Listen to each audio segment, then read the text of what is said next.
श्री नवनाथ भक्तिसार अध्याय 31 चौरंगीची तपश्चर्या या अध्यायाची नित्यपठण केले असता शाबरी मंत्राचे कपटी प्रयोग आपणावरती होणार नाहीत। अध्यायाला सुरुवात होत आहे। विकारवश झालेल्या भुजावंतीचा तीव्र शब्द अतिकाल करून कृष्णागर निघून गेला आणि भविष्यातील प्रसंगाच्या कटुकल्पनाने ती जीव देण्याचा विचार करू लागली। त्याने आपल्या विश्वासू दासीला बोलावले आणि घडलेला सर्व प्रकार त्याला सांगितला। तेव्हा त्या दासीने तिला एक युक्ती सांगितली की ती म्हणाली, राणी साहेब, तुम्हाला आत्मघात करण्याचं काहीच कारण नाही। आता मी सांगते तसं करा। महाराज आले तर तुम्ही उठू नका, रुसून झोपून राहायचं, स्पंदन करीत राहा। महाराज तुमच्या जवळ येतील तेव्हा तुम्ही रडून मोठा आकांत करा। ते तुम्हाला रडण्याचं कारण विचारतील तेव्हा तुम्ही सांगायचं, यापुढं तुमचा पुत्र तरी राहील, नाहीतरी मी तरी राहीन। आज तुम्ही नाही असं पाहून तुमचा पुत्र लाडका कृष्णागर वाईट हेतून माझ्यापाशी आला आणि तो माझ्यावर अतिप्रसंग करू पाहत होता, पण मी त्याच्या वासनेला बळी पडले नाही, त्याला ढकलून पळाले। तेव्हा मी दान देत नाही असं पाहून आपले तोंड काळे केले। तुमच्या अनुपस्थित जर असेच घडणार असेल तर जिवंत राहण्यापेक्षा मेलेले बरे।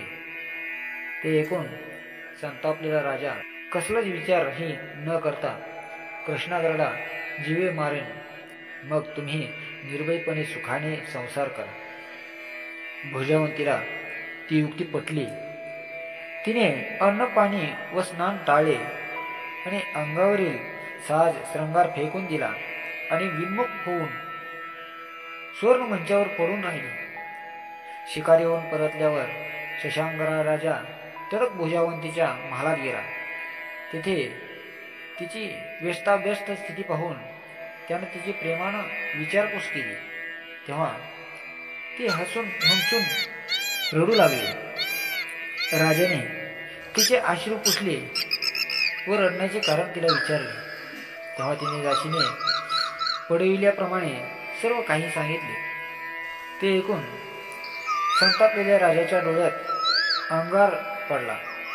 त्या सेवकाला त्या कृष्णागराचे हात पाय तोडण्याचा आज्ञा केली। ते ऐकून सेवकांनाही वाईट वाटले। थोड्या वेळाने संताप कमी झाल्यावर राजे साहेब ही भयंकर शिक्षा रद्द करतील या आशेने ते काही वेळाने राजाकडे गेले। मग कृष्णागराचे काय करायचे ते विचारले। तेव्हा तेरंगाईबद्दल राजाने त्यांचीच खरडपट्टी काढली।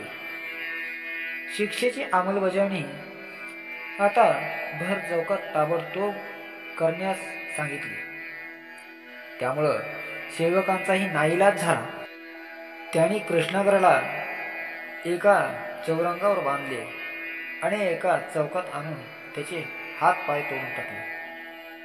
त्या गावाने मरण वेदना होऊन कृष्णागर तडफडून तडफडाट होऊन बेशुद्ध होऊन पडला।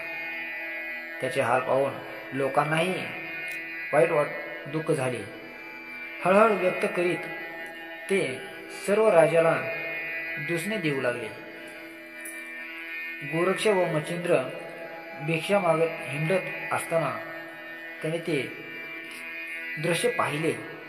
पिक्कलांग कृष्णागरांचे हाल पाहून त्यांचेही हृदय कळवळले। त्यांनी लोकांकडे चौकशी केली, पण कोणीही त्यांना समाधानकारक खुलासा करू शकले नाही। तेव्हा मच्छिंद्रनाथाने अंतर्दृष्टीने अवलोकन केले असता सर्व प्रकार त्याच्या ध्यानात आला। तसेच हा राजपुत्र अवतारी आहे हे कळाले। तेव्हा गोरक्ष मच्छिंद्रनाथाला म्हणाला,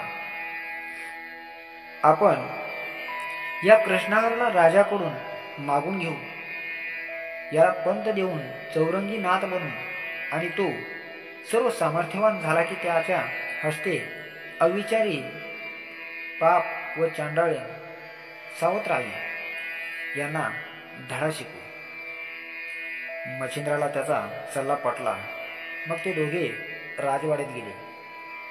शशांकाने त्यांचा योग्य तो सन्मान करून त्यांना येण्याचे कारण विचारले. तेव्हा मच्छिंद्रनाथ म्हणाला, हे राजा, आज तुझ्या नगरात एका मुलाला शिक्षा झालेली पाहिली. तू तुझा अपराधी आम्हाला दे. तेव्हा शशांकर म्हणाला, पण त्याचा तुम्हाला काय उपयोग? उलट तुम्हालाच त्याची सेवा करावी लागेल. मच्छिंद्रनाथ म्हणाला, त्याची तू चिंता करू नकोस. त्याचे काय करायचे ते आम्ही पाहू. तू त्याला आमच्या स्वाधीन करणार आहेस किंवा नाही तेवढे सांग. ते रोखठोक बोलणे ऐकून राजा वरमला. त्यानं नाथाच्या म्हणण्याला तात्काळ होकार दिला. राजाचा निरोप घेऊन ते दोघे तडक कृष्णागरापाशी आले. रक्तानं माखलेल्या चौरंगासह त्याला उचलले आणि आपल्या मुक्कामी परतले. चौरंगीच्या जखमा बांधून त्याला थोडे खाऊ पिऊ घातले. दुसऱ्या दिवशी त्यांनी सकाळी कौंडिन्यपूर सोडले आणि मजलदर करीत बद्रिकाश्रमास गेले. तेथे चौरंगीला शिवालयात ठेवले. त्यांनी अरण्यात हिंडून त्यांनी एक गुप्त गुहा शोधून काढली. गोरक्षाने एक मोठी शीळ आणून तिचे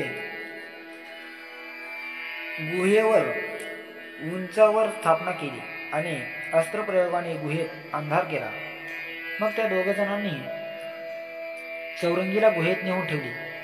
ते शिळेकडे निर्देश करून त्याला म्हणाले, तुला या शिळेकडे पहाट तपानुष्ठान करायचे आहे. तुझे तिच्याकडे दुर्लक्ष झाले तर क्षणार्धात तुझे कपाळ मोक्ष होईल. म्हणून सतत आता तुझा देहच तुझ्या आत्महिताचे परम साधन आहे.